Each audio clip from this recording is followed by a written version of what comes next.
literacy and numeracy.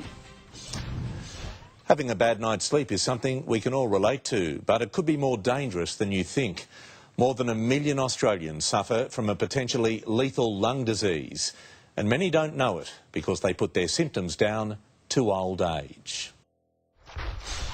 Diane McCulloch was so used to feeling constantly tired, she never dreamt it could potentially kill her. I think I've always woken up tired because I'm not a morning person. But far from just a restless night's sleep, the 71-year-old was battling something more sinister: chronic obstructive pulmonary disease, or COPD. COPD reduces your life expectancy, and the common causes of death are respiratory failure, cancers and heart attacks. The disease disrupts sleep by causing shortness of breath, a persistent mucus cough and wheezing.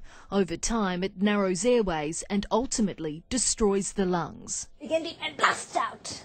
Push, push, push, push. Diane's lung function today is just 41%. Anything over 80 is healthy. She is moderately to severe obstructed. It was going up hills mainly that I sort of noticed that I've been able to do this for years and now it's getting difficult. The leading cause of COPD is smoking, but tuberculosis, air pollution, fumes and dusty work environments such as mines can also be triggers. COPD is a huge problem here in Australia. It affects 1 in 13 Aussies aged 40 years and over, and every year 6,000 people will die from it. With no specific treatment, an Australia-first sleep study at the Woolcock Institute aims to develop better management strategies by monitoring patients' lung function when it's at its worst, at night. If we can allow people to sleep better at night, then they should have less symptoms during the day and function better during the day and feel better overall.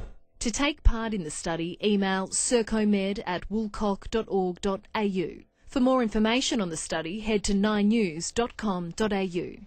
Sophie Walsh, 9 News.